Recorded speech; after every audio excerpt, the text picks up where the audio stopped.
ታሪካችን የሚጀምረው የቀጥታ ስርጭት ስቱዲዮ ውስጥ ሲሆን የእጅ ጓንት ማስተዋወቂያ ፕሮግራም ሊጀመር ሲል ክሊዮ የተባለችው ታዋቂዋ አቅራቢ በመጥፋቷ የፕሮግራሙ ሰራተኞች በከፍተኛ ፍርሃት ውስጥ ይወድቃሉ።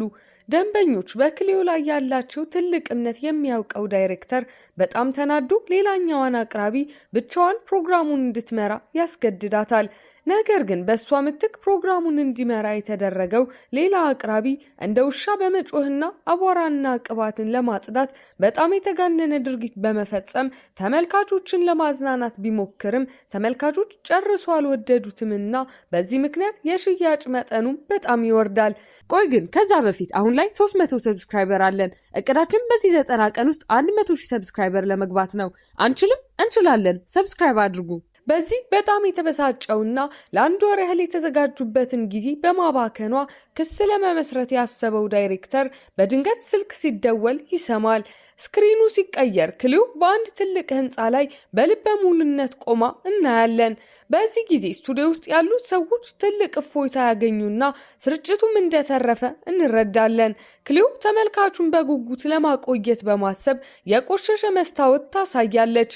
ተራ ማጽጃዎች መስታወቱን ማጽዳት እንደማይችሉ ካሳየች በኋላ በልዩ ጓንትና በውሃ መስታወቱን በጣም እንዲበራ አድርጋ ስታጸዳው እንመለከታለን።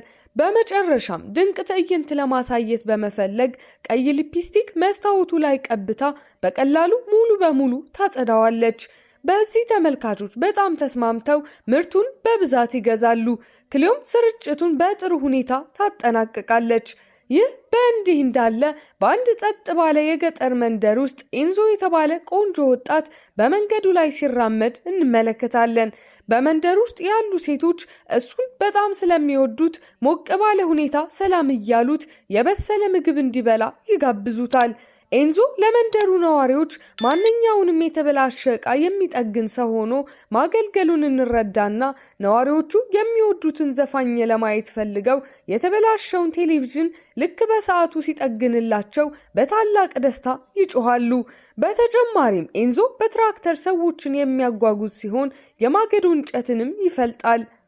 አልፎ ተርፎም ከመንደሩ ማዘጋጃ ቤት ውስጥ አደገኛ የሆነ የንብ ቀፎ ያስወግዳል። በትውስታው ላይ ኤንዞ በከባድ ማዕበል ወቅት መንደሩን እንዴት እንደጠበቀ ስናይ ለነሱ ያለው ጠቀሜታ በጣም ከፍተኛ እንደሆነ እንረዳለን። በመጀመሪያ የመንደሩ ሰዎች እሱን በጣም ባለጌ ሰው አድርገው ቢያስቡትም አሁን ግን ውጫዊ ክፍሉ ጠንካራ፣ ውስጡ ግን በጣም የዋህ በመሆኑ ሸካራ ዳቦ እያሉ በፍቅር ይመስሉታል። ወደ ከተማው ስንመለስ ክሊዮ በተጨናነቀ የጊዜ ሰሌዳዋ ምክንያት በፍጥነት ስትሮጥ እናይና ዶክተር ከሆነው ፍቅረኛዋ ጋር በአንድ ሬስቶራንት ውስጥ ስትገናኝ ከደጋፊዎቿ ጋር ፎቶ ለመነሳት ቀጠሮውን በማዘግየቷ እሱ በጣም ተናዶና ተበሳጭቶ እንመለከተዋለን። በመጨረሻም ተቀምጠው መብላት ሲጀምሩ ክሊዮ አእምሮዋ ሙሉ በሙሉ በስጋ መቁረጫ ቢላዋ ዲዛይን ላይ ስለሚረበሽ ይህንን ቢላዋ በቴሌቪዥን እንዴት እንደምትሸጠው ወዲያውኑ ስታስብ ፍቅረኛዋ በእሷ በጣም ያፍራል። በሌላ በኩል ሁልጊዜ ከስራዋ በታች ሁለተኛ ደረጃ መሆን የሰለቸው ፍቅረኛዋ የተለመደ የግል ህይወትን በጣም ስለሚመኝ ግንኙነታቸውን በድንገት ያቋርጣል። ይህንን ስትሰማ የክሊዮ ልብ በጩቤ እንደተወጋ ያህል ቢሰማትም ወዲያውኑ ወደ ሻጭነት አእምሮዋ ተመልሳ ወደ ስራዋ ትሄዳለች።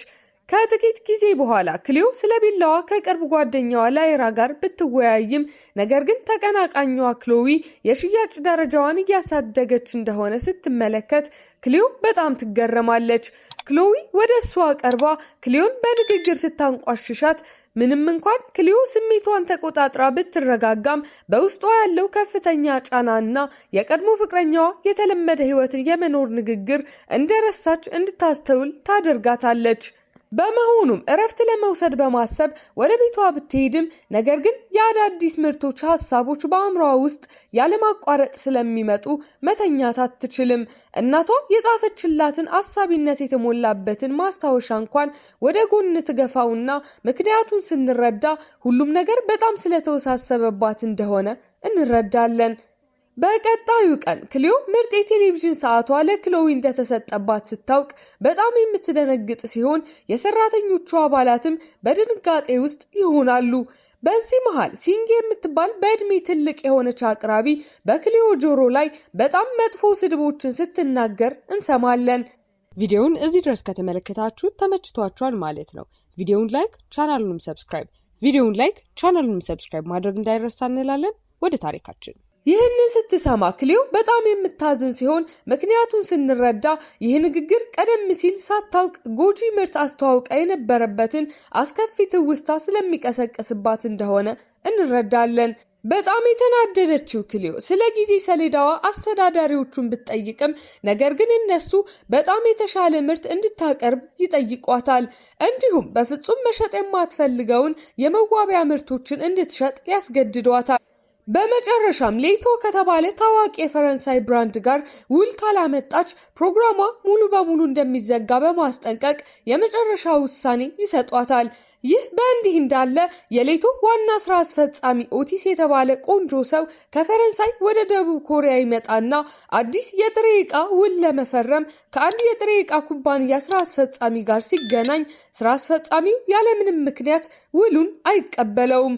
ኦቲስ ሳይረዳው ኤንዞ ከጀርባ ሆኖ ነገሮችን እየመራ እንደነበርና ውሉን እንዳይቀበል ትዕዛዝ በመስጠት ስምምነቱን እንዳቆመው እንረዳና ሌላ ሰው ኩባንያውን እየተቆጣጠረው እንደሆነ የተሰማው ኦቲስ እውነቱን ለማጣራት ይወስናል። የሲንግና የክሎዊ ስርጭቶች በጣም በፍጥነት እየተሸጡ ባለቁበት ጊዜ ክሊዮ በጭንቀቱ ምክንያት በጣም ትደክማለች።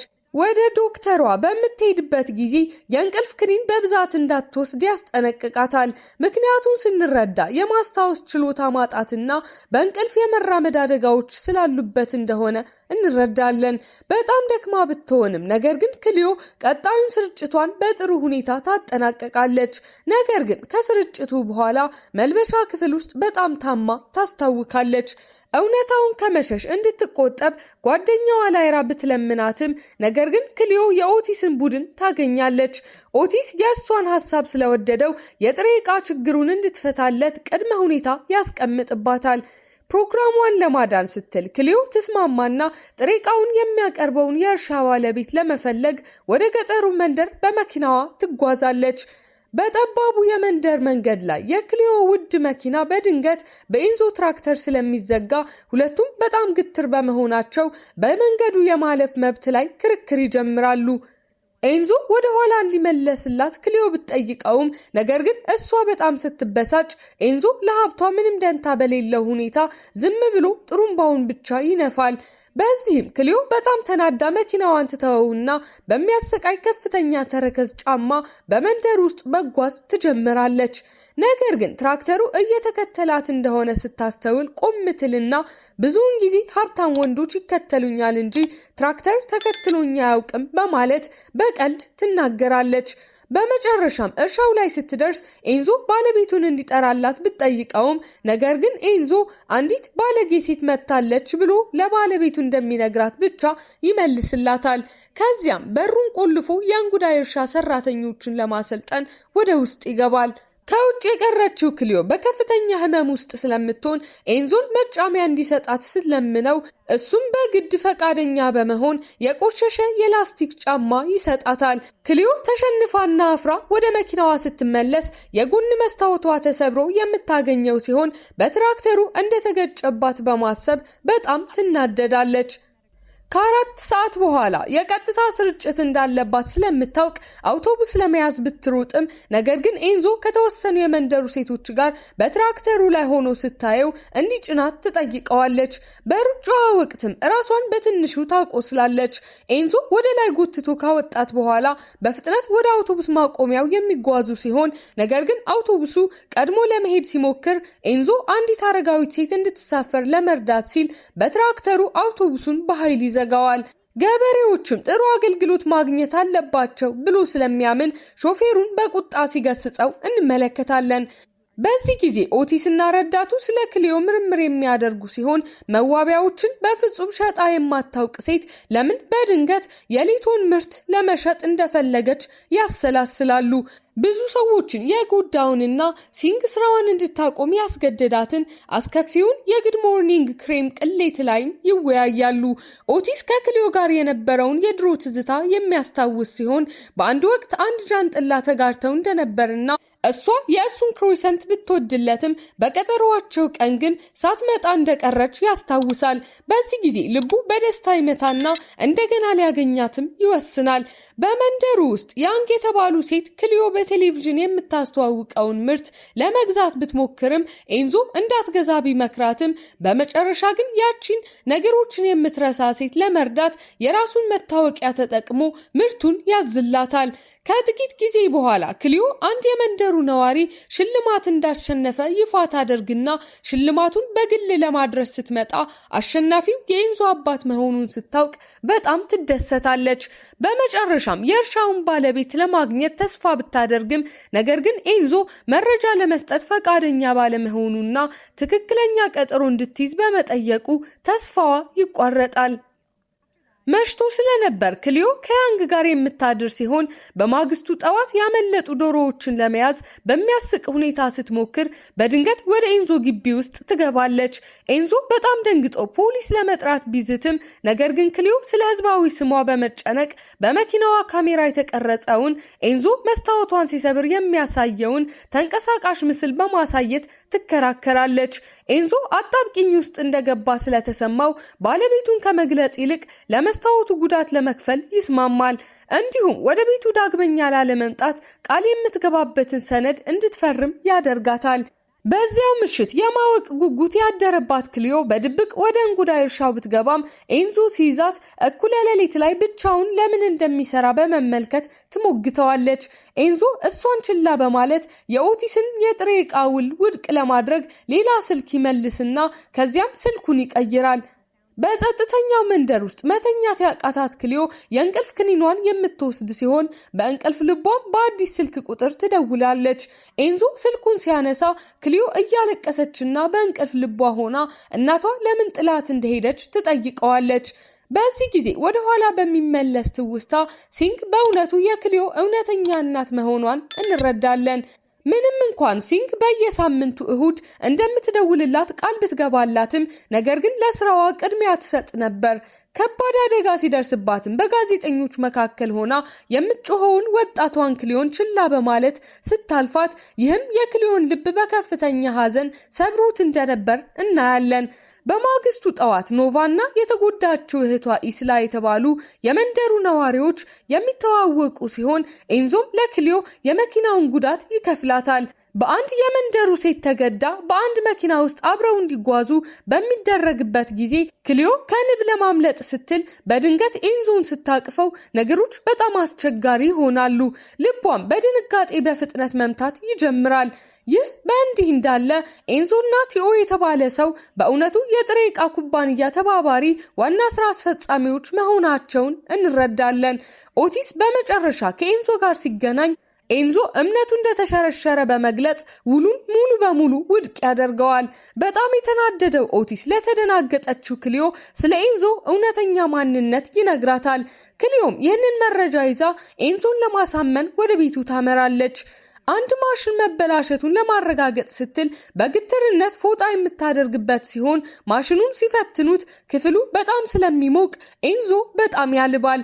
አብረው እየሳቁ ሳለ በእንቅስቃሴ ላይ እጁን ለጥቂት ጊዜ ትይዛለች። በጨዋታም ሸሚዙን ለማውለቅ ትሞክራለች። ነገር ግን ክሊዮ እውነተኛ ማንነቱን እንደምታውቅ ስትነግረው ኤንዞ በጣም ይናደድና ወዲያውኑ ከቤቱ ያባርራታል። በዚህ ያልተሸነፈችው ክሊዮ በእርሻው ላይ መርዳት የምትጀምር ሲሆን ስለ ውሉ ለመወያየት 5 ደቂቃ ብቻ ስትጠይቀው ኤንዞ እምቢ ብሎ በሩን ለመዝጋት ይሞክራል። ክሊዮ በሩን ወደ ኋላ ስትገፋው ወድቃ እጇ ትጎዳለች። በዚህ ጊዜ ኤንዞ ከፍተኛ የጥፋተኝነት ስሜት ተሰምቶት ወደ ዶክተር ይወስዳታል። በዚያው ምሽት ኤንዞ የተጎዳውን እጇን እያየች ስርጭት ስታቀርብ በድብቅ የሚመለከት ሲሆን በጣም አዝኖም የጣለውን ውል ከቆሻሻ መጣያ ውስጥ ያወጣዋል። እኩለ ሌሊት ላይ ክሊዮ እንደገና በእንቅልፍ ልቧ ትራመዳለች። ወደ ተጨናነቀ መንገድ ስትቃረብና በፍጥነት የሚነዳ መኪና ሊገጫት ሲል ኤንዞ በፍጥነት ደርሶ ሕይወቷን ያድናታል። እግሮቿ እየደሙ መሆኑን ሲመለከት በሐዘን ተሞልቶ መድኃኒትና መጫሚያ ይገዛላታል። እሷ ገና ሳትነቃ ወደ እሱ ተጠግታ የጫካ ሽታ እንደሚሸተው በሹክሹክታ ትናገራለች። ነገር ግን ወዲያውኑ በንዴት ተነስታ ሄዳ በራሷ በር ላይ ትተኛለች። በማግስቱ ጠዋት ክሊዮ በእግሮቿ ላይ መቆራረጥ አግኝታ ስትነቃ ስለዚያ ምሽት ምንም አይነት ትውስታ እንደሌላት እንረዳለን። በወንዙ አጠገብ ከተደረገው እጅግ ስኬታማ የውጭ ስርጭት በኋላ በመንደሩ ምግብ መብዛት ምክንያት ልብሷ ጠቧት ሳለ ኤንዞ በቆሎ ሲሰበስብ ታገኘዋለች። ፀሐዩ በጣም ስለሚያቃጥል ክሊዮ እሱን ለመርዳት ስትሞክር ልትቀልጥ ትደርሳለች። አንድ ገዢ ውሉን በመሰረዙ ምክንያት የመንደሩን ጣፋጭ በቆሎ ሊባክን ሲል ክሊዮ ጣልቃ ትገባለች። በእርሻው ላይ ካሜራዋን በመትከል ከገበሬዎቹ ጋር ጥሬ በቆሎ እየበላች ድንገተኛ የቀጥታ ስርጭት ታካሂዳለች። በቆሎዎቹ ወዲያውኑ ተሽጠው ያልቃሉ። ይህም በደስታ በተሞላ የቡድን ፎቶ ይጠናቀቃል። ነገር ግን በከባድ ስራው ምክንያት ክሊዮ በሙቀት መጨናነቅ ሳቢያ ራሷን ስታ ትወድቃለች። ሆስፒታል ውስጥ ስትነቃ ኤንዞ ከልክ በላይ ስለመስራቷ በቀስታ ይገስጻታል። በመጨረሻ ምስጋናውን ለመግለጽ የተፈረመውን የሽያጭ ኮሚሽን ውል ይሰጣታል። ይህም ልቧ በደስታ እንዲመታ ያደርገዋል። ከቤት ውጭ ኒኮ የተባለ የስራ ኃላፊና ሲንግ በትናንሽ ነገሮች ላይ የሚከራከሩ ሲሆን ይህም ኒኮ የሲንግን መኪና በትራክተሩ አንስቶ ከመንገዱ ላይ በማውጣት መንገዱን ክፍት እስከ ማድረግ ይደርሳል። ይህ በእንዲህ እንዳለ በቤተ መጻሕፍት ውስጥ ኤንዞ የወደቁባትን መጻሕፍት እንድትሰበስብ የሚረዳት ሲሆን ለጠንካራ ስራዋም ያደንቃታል። የፍቅር ስሜቱ ከፍተኛ ደረጃ ላይ የሚደርሰው በኤንዞ እርሻ ላይ ለሌቶ በሚደረገው የፎቶ ቀረጻ ወቅት ሲሆን ኦቲስ ሲመጣ መገኘቱ በኤንዞ ውስጥ ከፍተኛ ቅናትን ይፈጥራል። ይህም በሁለቱ ቆንጆ ወንዶች መካከል ወደሚደረግ አስቂኝና ጠንካራ የእጅ ሰላምታ ይመራል። ኤንዞ በጣም ተናዶ እንጉዳዩን በእጁ በመጨፍለቅ ቀረጻውን ያበላሸዋል። አብረው የሚያቃጥል ምግብ ሲበሉ ክሊዮ ለኦቲስ ስታግዘው ኤንዞ በንዴት ይመለከታቸዋል። ይህ በእንዲህ እንዳለ ኒኮ ቲኦሙን ከተባለች የካፌ ባለቤት ጋር ሲሽኮረመም አይቶ በተመሳሳይ ቅናት ይቃጠላል። ኦቲስ ከሄደ በኋላ ኤንዞ የክሊዮን የክኒን አወሳሰድ በጥብቅ ለመከታተል የሚጎበኛት ሲሆን ለፎቶ ቀረጻው የተስማማው ለእሷ ሲል ብቻ እንደሆነም ይነግራታል። ክኒኖቿን በየምሽቱ ማምጣት የሚጀምር ሲሆን በመጨረሻም ልቧን የሚያቀልጥ ትልቅ ምስጋና ለመስጠት ወደ አንድ ቆንጆ የከተማ መመልከቻ ቦታ ይወስዳታል። አዲሱ የሽቶ ላብራቶሪ ምርመራ ውጤት በጣም አደገኛ መሆኑን ኤንዞ ሲያውቅና ከኢስላ ጋር የደረሰውን ያለፈው አሳዛኝ ሁኔታ ሲያስታውስ አደጋ ይፈጠራል። ኤንዞ በፍጥነት ወደ ስቱዲዮ በመሄድ ክሊዮ ስርጭቱን ወዲያውን እንድታቆም ይለምናታል። መጀመሪያ ላይ እምቢ ብትልም ነገር ግን የቀጥታ ስርጭቱ ላይ ስትወጣ ምርቱ ተጨማሪ ጊዜ እንደሚያስፈልገው በመግለጽና ለመሸጥ ፈቃደኛ ባለመሆን ክሊዮ ሁሉንም ሰው ታስደነግጣለች። በጣም የተናደዱት የስራ ኃላፊዎች ከስርጭቱ አውርደው ከስራ ያባርሯታል። በመስመር ላይ መጥፎ አስተያየቶች በብዛት ሲፈሱባት ኤንዞ ሐዘኗን ለማስታገስ አጥብቆ ያቅፋታል። ኦቲስ ምርቱን በሙሉ የሚያቆም ሲሆን እህቱ ሚሼል ግን ክሊዮን ለመቅጣት ትምላለች። በይፋ ከስራ ተባራና ከእናቷ ሲንግ ጋር ስለተተወችበት ጉዳይ ከባድ ጠብ ውስጥ ገብታ ልቧ ከተሰበረ በኋላ ክሊዮ እንደገና በእንቅልፍ ልቧ ወደ መኪና መንገድ ስትገባ ኤንዞ አድኗት ወደ መንደሩ ይመልሳታል። ምግብ አጥታ የነበረችውና የደከመችው ክሊዮ የመንደሩ ነዋሪዎች ይመግቧታል። ኤንዞ ቴሌቪዥን በሌለው ጸጥተኛ ቤት ውስጥ እንድትቆይ ያደርጋታል። በአካል ብቃት እንቅስቃሴ፣ በጥሩ ምግብ፣ በልዩ ትራስና በላቬንደር አይስክሬም የታገዘ ጥብቅ የጤና እንክብካቤ የሚያደርግላት ሲሆን ራሷን እንዳትጎዳም የቤት ዕቃዎቹ ላይ መከላከያዎችን ያደርጋል። ለመጀመሪያ ጊዜ አብረው ግጥም ሲያነቡ ክሊዮ ያለ ክኒን በተፈጥሯዊ ሁኔታ የምተኛ ሲሆን በጣም አመስጋኝ ሆና ኤንዞን ትስመዋለች። እንደናፈቃትም ትነግረዋለች። ነገር ግን ኤንዞ በድንጋጤ ውስጥ ሆኖ ይደነግጣል። በማግስቱ ኤንዞ ክሊዮን ያርቃት ሲሆን ይህም ከኖቫ ጋር ሲያየው ክሊዮ በጣም እንድትቀና ያደርጋታል። በደመቀው የመንደሩ ፌስቲቫል ወቅት ኤንዞና ክሊዮ በአንድ ጨዋታ ላይ አብረው ይሳተፋሉ። በውበቷ የተማረከው ኤንዞ ከንፈሮቿን እንደሚወዳቸው በድንገት ይናገራል። ይህም የመንደሩ ሰዎች በጨዋታ እንዲመቱት ያደርገዋል። በመጨረሻ ውድድር ላይ ኤንዞ እሷን ለመመልከት ሲል ብቻ ሆን ብሎ ውድድሩን ይሸነፋል። ኦቲስ ክሊዮ ወደ ኩባንያው እንድትመለስ ቢለምናትም እምቢ ትለዋለች። በዚያው ምሽት ኤንዞ የኖቫን የፍቅር ጥያቄ ውድቅ ያደርጋል። ወደ ቤት ሲመለስም በመጨረሻ ክሊዮን ወደ ራሱ ስቦ ልብ በሚያቆም ሁኔታ ይስማታል። ያለምንም ክኒን ጎን ለጎን በሰላም ሲተኙ እንመለከታለን። በዝናብ ውስጥ እንደገና ሲሳሳሙ ፍቅራቸው የሚበቅል ሲሆን ነገር ግን ሲንግ በወቅቱ ተጠያቂ ያደረገችባት የጉድ ሞርኒንግ ክሬም ቅሊት በፈጠረባት ቁስል ምክንያት ለ5 ዓመታት በእንቅልፍ ክኒን ላይ ጥገኛ እንደነበረች ክሊዮ ስትናዘዝ ያለፈው ታሪክ በፍጥነት ይከተላቸዋል። ይህን የሰማው ኤንዞ በጣም ደንግጦ የዚያ ክሬም ፈጣሪ እሱ እንደነበር ይገነዘባል። ትውስታውን ስንመለከት ጁድ የተባለ ሰው ለክሬሙ ጥፋቱን ወስዶ ራሱን እንዳጠፋ ይህም የኤንዞን ሕይወት እንዳበላሸውና በተበላሸው መርዝ ምክንያት የታመመችውን ኤስላን ለመጠበቅ እንደወሰነ እንረዳለን። የክሊዮን ሕይወት ያበላሸው እሱ እንደሆነ ያመነው ኤንዞ ልቧን የሚሰብረው ሲሆን እሷ እንደምትጠላው በመዋሸት እንድትሄድ ይጠይቃታል። ይህም ክሊዮ በከፍተኛ ሁኔታ እንድታለቅስ ያደርጋታል። ኦቲስ በቴሌቪዥን ቀርቦ ሙሉ ኃላፊነቱን በመውሰድ የክሊዮን ስም የሚጠራ ሲሆን ክሊዮ ግን የድሮ ፎቶዎችን አግኝታ ክሬሙን የሰራው ኤንዞ መሆኑን ስታውቅ ሙሉ በሙሉ ትሰበራለች። ሁሉንም ሰው ወደ ጎን የገፋው ኤንዞ በአሰቃቂ ህልሞች የሚሰቃይ ሲሆን ከስራው የተባረረው ኦቲስ በኮሪያ በመቆየት ከክሊዮ ጎን ባለው አፓርታማ ውስጥ ይኖራል። ይህ በእንዲህ እንዳለ ሚሼል የኤንዞን የንግድ ስምምነቶች በሙሉ ታበላሻለች። በዚህ ምክንያት ኤንዞና ቲኦ አዳዲስ ደንበኞችን ለማግኘት ለስብሰባ ወደ ባንኮክ ያመራሉ።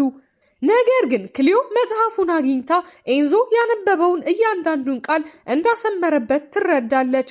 በተጨማሪም የኤንዞ ትክክለኛ ስልክ ቁጥር የእናቷ የድሮ ስልክ ቁጥር መሆኑን ስታውቅ በስልኩ ላይ የተቀመጡትን የድሮ የድምፅ መልእክቶች ታዳምጣለች።